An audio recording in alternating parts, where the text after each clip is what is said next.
Graça e paz, amados, que bênção estar nesta última parte dessa série de mensagens para o nosso enlevo espiritual.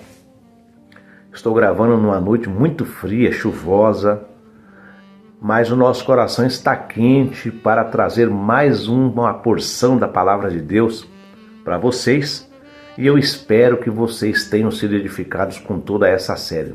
Se você não viu, vai lá no primeiro vídeo, compartilha com seus amigos, edifique a vida de alguém, traga enlevo espiritual para a vida de um ente querido, alguém que esteja passando momentos difíceis, de uma tempestade, de um vento que açoita o seu barquinho.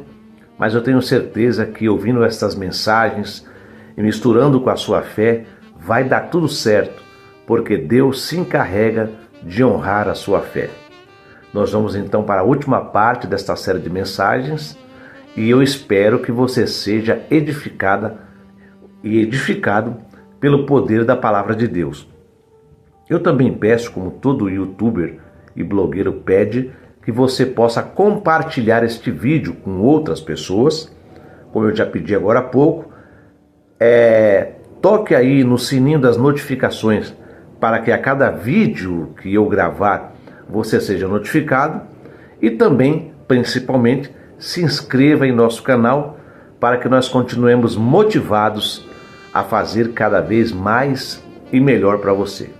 Vamos à mensagem e esta última parte da mensagem, eu vou intitular ela de Dê um novo rumo à sua vida. Dê um novo rumo à sua vida. Somente Deus tem o poder de melhorar a nossa vida. Na Bíblia somos comparados a um vaso de barro nas mãos do oleiro. Um vaso que precisa ser trabalhado e moldado a fim de conformar-se à vontade do Senhor, sendo útil a Ele e cumprindo seus desígnios e propósitos. Se você se arrependeu dos seus pecados e orou com um coração sincero ao Senhor, pedindo-lhe perdão e deseja reconstruir a sua vida em Cristo, você vai descobrir que o Altíssimo mudará a sua vida para melhor. Basta confiar nele e obedecer-lhe, aceitando o que ele projetou para você e para a sua vida, pois sem dúvida é o melhor. Quantas pessoas você conhece que foram mudadas pelo poder do Evangelho? Eu mesmo sou uma dessas pessoas. Quando recebi a Cristo como Salvador da minha vida, o Evangelho modificou, transformou a minha vida para melhor. Quantas pessoas, se você perguntar hoje, que tem 30, 40, 50 anos de crente aí e nunca saiu da presença de Deus, vão testemunhar que foi o melhor propósito, o melhor caminho que escolheram para si. Isso ocorre porque o projeto de Deus para a nossa vida contribui para o nosso crescimento e a nossa melhoria no âmbito espiritual, psicológico, emocional e material. A melhoria em todas as áreas será real se você buscar a Deus e estiver realmente disposto com todo o coração, de toda a sua alma, mudar o seu estilo de vida. Os projetos de Deus para você incluem mudança no modo de pensar, sentir e agir. É uma mudança completa que nos traz amadurecimento, paz, alegria, salvação, comunhão com Deus, direção, vida eterna e outros inúmeros benefícios. Jesus veio ao mundo para nos religar ao Pai, dando-nos vida abundante. O primeiro milagre do Filho de Deus foi transformar a água em vinho durante uma festa de casamento. Você vai ver esta passagem depois, quando você pode até pausar o vídeo para lê-la, não é? Ou você pode ler, vou deixar referência aqui no rodapé. Ela está em João capítulo 2, dos versículos 1 ao versículo 11. E nesta passagem aprendemos que toda mudança que Jesus opera é para melhor. Mas note que essa transformação só ocorreu porque as pessoas obedeceram às ordens de Jesus. A água representa a purificação pela palavra. O vinho, a alegria do Espírito Santo, que só possui quem é salvo. Esses elementos indicam que espiritualmente também nós só teremos uma mudança radical para melhor se obedecermos à palavra de Deus e vivermos pelo Espírito e não pela carne. Só aquele que nasceu de novo foi regenerado por Deus, não é? E este sim, né, vai ficar cheio, vai ser cheio da palavra de Deus, do poder de Deus. O Espírito Santo vai habitar nele e ele pode ficar em sintonia com os projetos do Senhor para a sua vida e ser bem-sucedido como cristão. Então, querido, querida, tenha uma vida abundante, independente da situação. Atente para as palavras de Jesus, que ele escreve em João capítulo 10, versículo 10.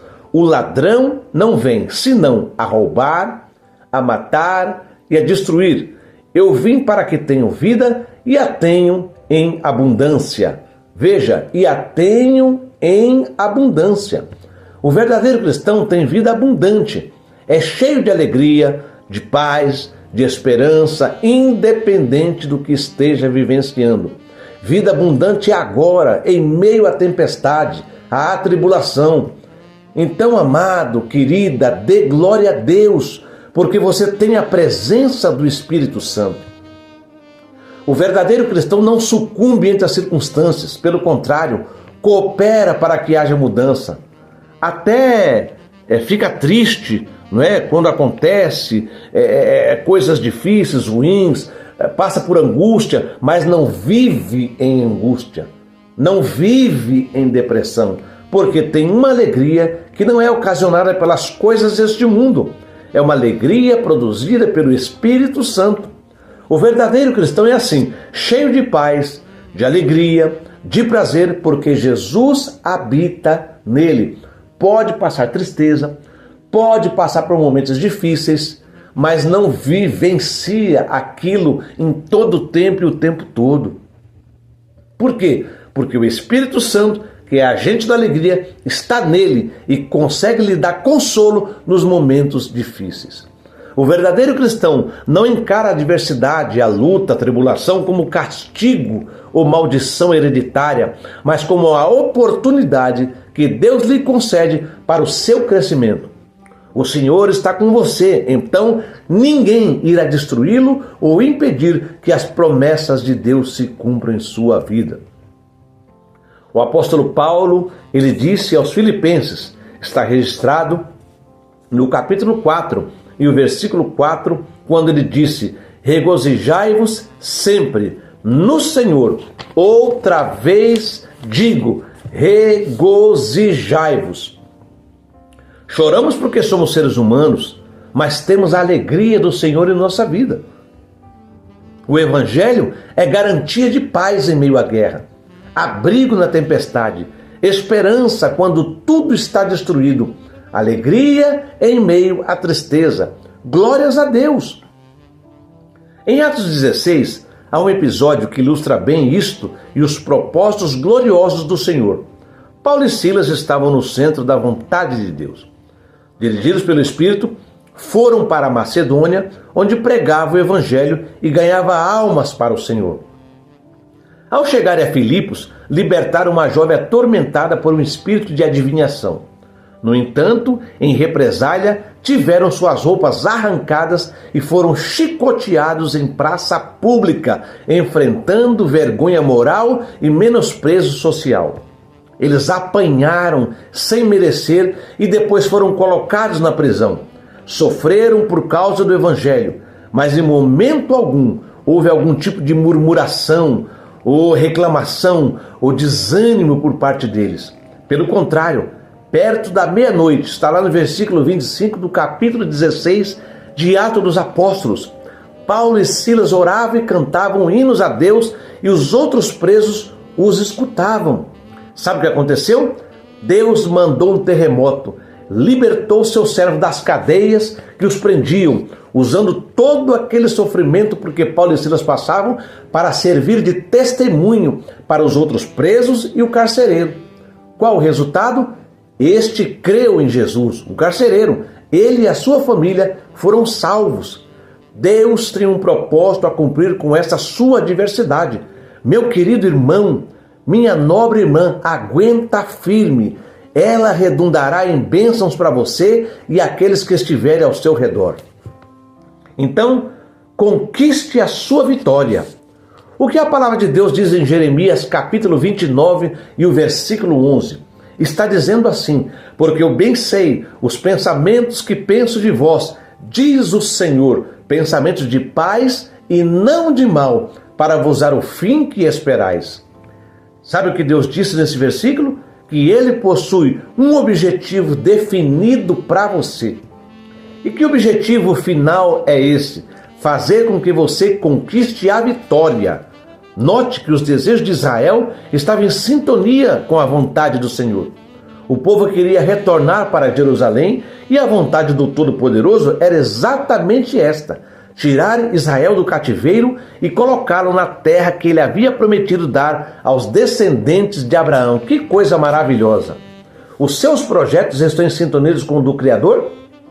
Já parou para perguntar a Ele se o que você deseja realizar é o melhor para a sua vida e para a de sua família?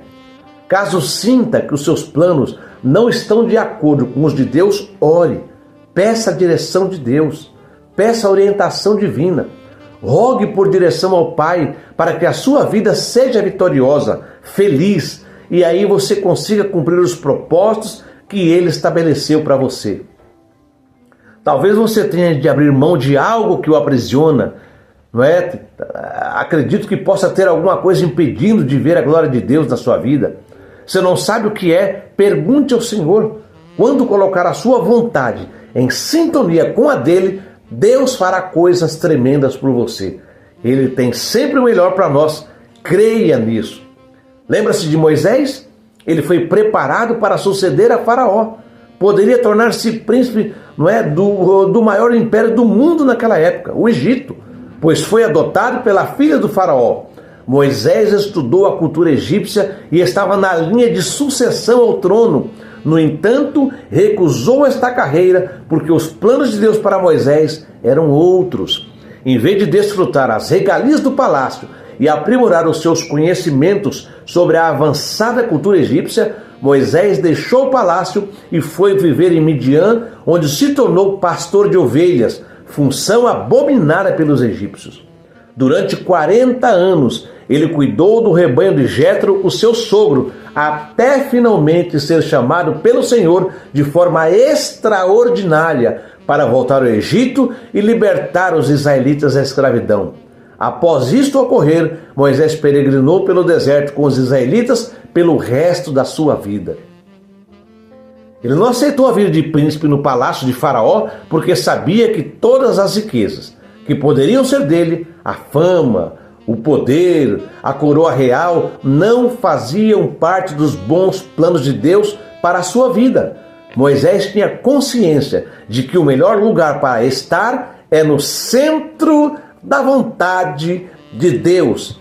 Vamos ler o que está escrito em Hebreus, capítulo 11, versículo 24 a 27. Se você tiver uma Bíblia aí, acompanha comigo, abra comigo, para que a gente possa acompanhar estes versículos de Hebreus, que vai falar muito ao nosso coração.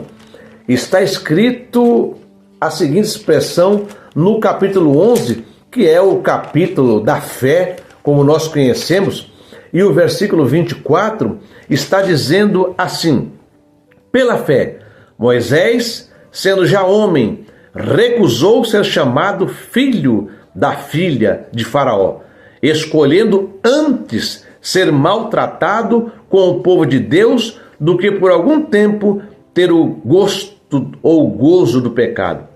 Teve por maiores riquezas o opróbrio de Cristo do que os tesouros do Egito, porque tinha em vista a recompensa. Pela fé deixou o Egito, não temendo a ira do rei.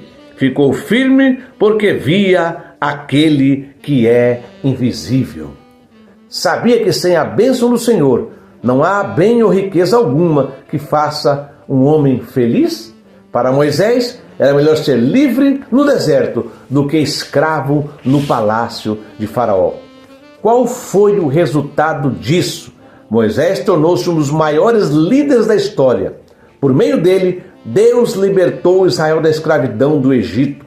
enviou pragas, abriu o mar, destruiu os inimigos do seu povo, revelou a Moisés a sua lei e ajudou a guiar os israelitas durante 40 anos de peregrinação no deserto. Depois, orientou no treinamento de um sucessor que, por fim, introduziria os israelitas na terra prometida.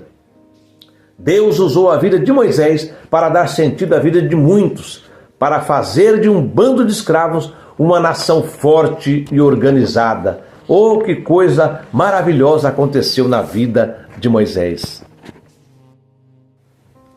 E não só isso, ele, pela sua vida, foi usado para dar, ou ele seria luz para todas as nações, juntamente com aquele povo. Então Deus também quer te dar uma vitória e fazer você bênção para muitas pessoas. Agora, quando você alcançar a vitória, agradeça ao Senhor. Seja grato. Nunca se esqueça daquele que te abençoou. Quando você se apossar da vitória, você deve fazer 3 coisas. Primeiro, agradecer ao Senhor. Segundo, tributar a Ele toda a honra e glória. E depois você vai usufruir da bênção. Vamos voltar lá para Neemias, que foi a personagem central, né, de toda essa apanhada de mensagem que nós trouxemos. Vamos voltar lá para Neemias. Quando ele concluiu a reconstrução do muro, se não me engano foi em 52 dias, Neemias reconheceu a soberania e a intervenção de Deus para que ele conseguisse terminar a sua empreitada. Aliás, até os seus inimigos reconheceram isso e temeram os judeus. Vamos ler atentamente Neemias 6, 15 e 16. Vamos achar aqui? Neemias 6, 15 e 16. Está escrito assim: assim acabou-se o muro aos 25 dias do mês de Elul, em 52 dias. Quando todos os nossos inimigos ouviram isso, todos os gentios que havia em redor de nós temeram e abateram-se muito em seu próprio conceito, porque reconheceram que tínhamos feito esta obra com a ajuda de nosso Deus. Gente, que coisa linda! Alguém torcer contra você, te perseguir, te humilhar, jogar lama no seu nome, criar narrativa a teu respeito, armar cilada por trás, e você continuar firme no seu propósito, sem sair do lugar, sem usar o braço da carne, sem partir para a briga, confiando inteiramente em Deus, orando ao Senhor, pedindo providência, não tirando a mão do arado, não saindo do caminho, e você perceber que o Senhor te conceder vitória, você perceber que Deus te deu vitória, em meio a tanto embaraço, você rompeu aquele embaraço, atravessou do outro lado. Irmão, isso é para comemorar. E foi o que Neemias fez. O Altíssimo não tolera soberba. Por isso que Davi, se você lá em Salmo capítulo 19 e o versículo 13, ele pediu também da soberba: guarda o teu servo, para que não se assenhoreie de mim, e então serei sincero e ficarei limpo da transgressão. É o Todo-Poderoso que lhe sustenta, que abre porta para você, que te concede vitória. Tribute suas bênçãos ao Senhor. Há uma vitória para a tua vida. Vem tempo de grandes vitórias e conquistas para a sua vida e para a sua família. Creia nisso. Seja o primeiro a usufruir da bênção de Deus.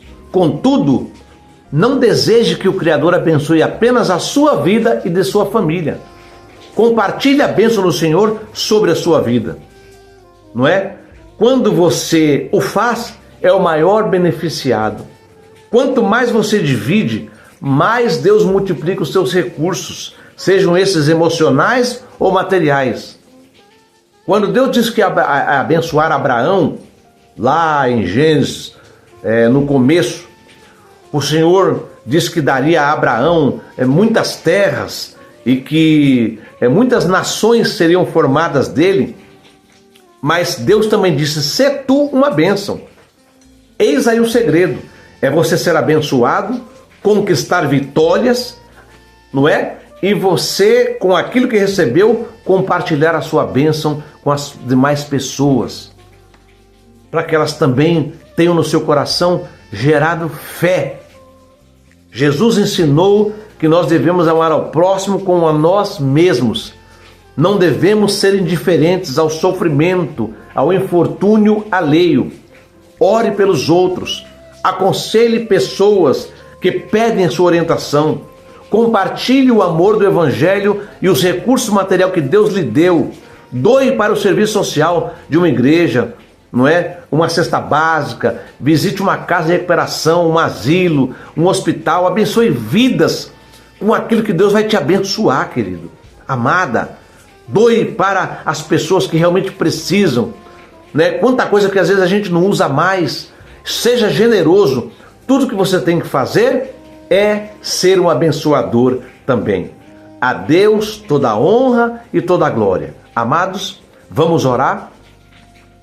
Depois dessa série de mensagens, vamos orar.